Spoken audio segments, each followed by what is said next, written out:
Select to speak. Income tax विभाग अब नहीं खोल सकेगा इतने साल पुराने मामले, टैक्सपेयर्स को मिली बड़ी राहत। इनकम टैक्स न्यू रूल्स, देश भर के लाखों करदाताओं के लिए बड़ा अपडेट आया है। राहत की बात यह है कि अब आयकर विभाग एक डिपार्टमेंट किसी भी मामले को खोलकर करदाताओं पर मनमानी नहीं कर सकेगा। इससे करदाताओं को कई परेशानियों से छुटकारा मिलेगा। पहले विभाग किसी भी मामले को खंगालते हुए नोटिस, इनकम टैक्स नोटिस भेज देता था। अब इस तरह की विभागीय कार्रवाई पर अंकुश लग सकेगा। पो graduates at packages up to 2.5 HR breaking news, tax payers news. ITR भरने के लिए करदाताओं को कई दस्तावेज जुटाने पड़ते हैं। इसके बाद काफी माथापच्ची करते हुए इस प्रक्रिया ITR फाइलिंग रूल्स को पूरा किया जाता है। इसके बावजूद करदाताओं को ये परेशानी होती थी कि विभाग कभी भी किसी भी मामले को खोलकर नोटिस भेज देता था। इससे करदाताओं latest update for tax payers को फिर से दस्तावेज जुटाने पड़ते थे। अब करदाताओं को बड़ी राहत मिली है, उन्हें विभाग मनमर्जी करके परेशान नहीं कर सकेगा।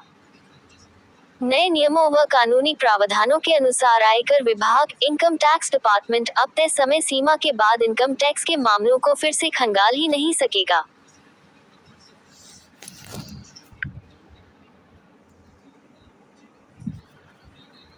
सपना dance video arrest, read next story greater then. Delhi high court ने सुनाया यह अहम फैसला। हाल ही में इनकम टैक्स न्यूज के एक मामले में दिल्ली हाई कोर्ट ने कहा है कि आयकर विभाग 3 साल से ज्यादा पुराने और 50 लाख से कम के आयकर मामले को पुनः नहीं खोल सकता। फैसले के अनुसार इनकम टैक्स विभाग, इनकम टैक्स डिपार्टमेंट को अब कभी भी मनमर्जी से कोई भी मामला खोले जाने की अनुमति नहीं है। इसके अलावा कोर्ट ने गंभीर व 50 लाख से ज्यादा के मामलों में 10 साल तक की छूट विभाग को दी है। दिल्ली हाई कोर्ट ने इनकम टैक्स की धारा 148 एक्ट सेक्शन 148 के तहत यह अहम फैसला सुनाया है।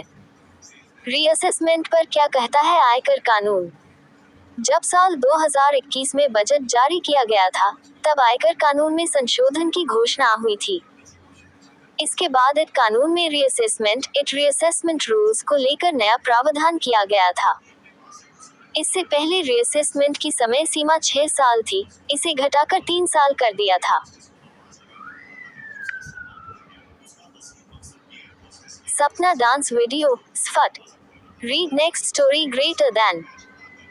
अभी प्रावधान कर दिया गया है कि 50 लाख से ज्यादा आय छिपाने के मामले में या फिर कोई गंभीर फ्रॉड का मामला हो तो 10 साल रीअसेसमेंट टाइम लिमिट तक भी मामले को फिर से खोला जा सकता है। इससे पहले इनकम टैक्स विभाग कभी भी करदाताओं को पुराने मामले खोलकर नोटिस भेज देता था। ये दलील थी याचिकाकर्ताओं की।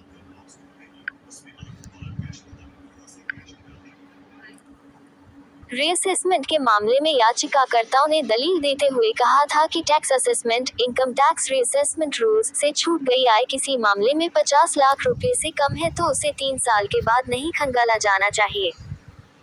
ये प्रावधान आयकर कानून इनमें टैक्स एक्ट की धारा 149(1) के खंड 1 में भी है।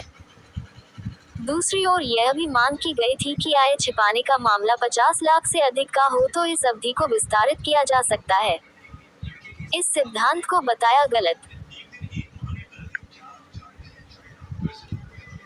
दिल्ली हाई कोर्ट ने रीअसेसमेंट के मामले में ये भी कहा है कि CBDT central board of direct taxes के निर्देशों में जो ट्रैवल बैक इन टाइम के सिद्धांत की बात कही गई है, वह कानूनन सही नहीं है। कोर्ट की इस टिप्पणी से करदाताओं को काफी राहत मिली है। दिल्ली उच्च न्यायालय ने कहा वित्त मंत्री निर्मला सीतारमण, फाइनेंस मिनिस्टर निर्मला सीतारमण खुद अपने भाषण में रीअसेसमेंट की सीमा 6 से घटाकर 3 साल की बात कह चुकी हैं। ये व्यवस्था वित्त विधेयक 2021 के प्रावधानों की में भी है कि रीअसेसमेंट की समय सीमा, रीअसेसमेंट रूल्स अब 6 के बजाय 3 साल होगी।